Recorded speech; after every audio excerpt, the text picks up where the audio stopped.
ನಮಸ್ತೆ ಸರ್, ನಿಮ್ಮ ಮೇಡಮ್. ಹೆಸರು? ವೀರೇಶ್ BC. ಎಲ್ಲಿಂದ ಬಂದ್ರಿ ಸರ್? ಸರ್ ನಮ್ಮದು ನ್ಯಾಮತಿ ಮೇಡಮ್, ಹೊನ್ನಾಳಿ ತಾಲೂಕು, ನ್ಯಾಮತಿ ತಾಲೂಕು, ದಾವಣಗೆರೆ ಜಿಲ್ಲೆ.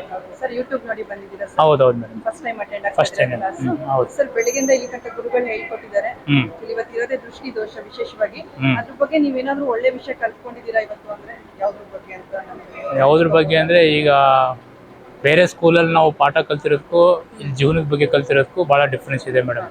ಎಷ್ಟೋ ವಿಚಾರಗಳು ನಮಗೆ ನಮ್ಮ ಕಣ್ಣೆದುರುಗಡೆ ಇದ್ದರೂ ಕೂಡ ಗೊತ್ತಾಗ್ತಿಲ್ಲ. ಆ ಥರ ವಿಷಯಗಳು ಇವತ್ತು ಗುರುಗಳ ಮುಖಾಂತರ ಗೊತ್ತಾಗಿದೆ. ನಮ್ಮ ಎದುರುಗಡೆ ಏನಿದ್ದು ಇದೆ, ಆ ವಸ್ತುನೆಲ್ಲ ಆ ಗುಣ ಇದೆ ಅನ್ನೋದು ಗುರುಗಳ ಮುಖಾಂತರ ಗೊತ್ತಾಗ್ತಿದೆ.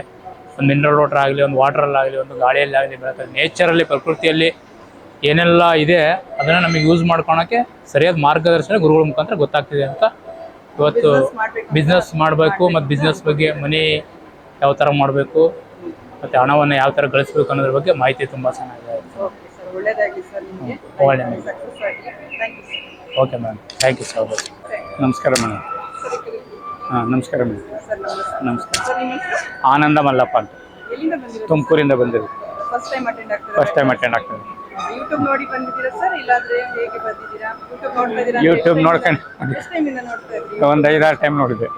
ಸರ್, ಯೂಟ್ಯೂಬಲ್ಲಿ ನಮ್ಮ ಕ್ಲಾಸ್ ಅಟೆಂಡ್ ಮಾಡಿದ್ಮೇಲೆ ಏನು ಡಿಫ್ರೆನ್ಸ್ ಅನ್ಸುತ್ತೆ ಡೈರೆಕ್ಟಾಗಿ ಬಂದಮೇಲೆ ಇಲ್ಲಿ ನಿಮಗೆ? ಡೈರೆಕ್ಟಾಗಿ ಬಂದಮೇಲೆ ರಿಯಾಲಿಟಿ ಗೊತ್ತಾಗುತ್ತೆ. ಅಲ್ಲಿ ಬರೀ ಥಿಯರಿ ತತ್ವ ತಿಳ್ಕೊಂಡಿದ್ವಿ, ಇಲ್ಲಿ ರಿಯಾಲಿಟಿ ತಿಳ್ಕೊಂಡ್ವಿ. ಬೆಳಗ್ಗೆಯಿಂದ ಒಂದು ಒಳ್ಳೆ ವಿಷಯ ಕಲ್ತಿದ್ದೀರಾ?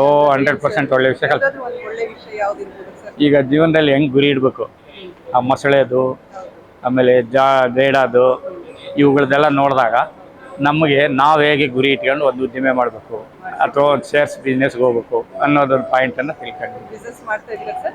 ಈಗ ನಾನು ಅಡ್ವೊಕೇಟ್ ಆಗಿದ್ದೀನಿ. ಮುಂಚೆ ಲೆಕ್ಚರರ್ ಆಗಿದ್ದೆ. ರಿಟೈರ್ಡ್ ಆದಮೇಲೆ ಅಡ್ವೊಕೇಟ್ ಆಗಿದ್ದೀನಿ. ಅದ್ರ ಜೊತೆಗೆ ಈಗ ನೆಕ್ಸ್ಟ್ ಶೇರ್ಸ್ ಬಿಸ್ನೆಸ್ಗೆ ಹೋಗೋಣ ಅಂತ ಇದ್ದೀನಿ. ಇದಕ್ಕೆ ಮುಂಚೆ ಒಂದು ಸರಿ ನಾನು ನಮ್ಮ ಫ್ರೆಂಡ್ ಮಾತು ಕೇಳ್ಕೊಂಡು ಶೇರ್ಸ್ ಬಿಸ್ನೆಸ್ಗೆ ಹೋಗಿ ಒಂದು 50,000 ಲಾಸ್ ಮಾಡ್ಕೊಂಬಿಟ್ಟೆ. ಯಾಕೆಂದರೆ ಟೆಕ್ನಿಕ್ ಗೊತ್ತಿಲ್ಲ, ಐಡಿಯಾ ಗೊತ್ತಿಲ್ಲ. ಸುಮ್ಮನೆ ಇವತ್ತು ಮಾರೋದು, ಬೆಳಗ್ಗೆ ತಗೊಳ್ಳೋದು, ಮಧ್ಯಾಹ್ನ ಮಾರೋದು, ಈ ಥರ ಯಾವುದಾದ್ರು ಹಾಕಿ ಎಲ್ಲ ಲಾಸ್ ಮಾಡ್ಕೊಂಬಿಟ್ವಿ. ಶೇರ್ಸ್ ಸವಾಸ ಬೇಡ ಅಂತ ಸುಮ್ಮನಿದ್ಬಿಟ್ಟು ಈಗ ಒಳ್ಳೊಳ್ಳೆ ಕಂಪ್ನಿಗಳಿಗೆ ಇನ್ವೆಸ್ಟ್ ಮಾಡಬೇಕು, ತರಲೆ ಕಂಪ್ನಿಗೆ ಮಾಡಬಾರ್ದು ಅಂತ ಒಂದು ಐಡಿಯಾ ಬಂದಿದೆ. Okay, thank you.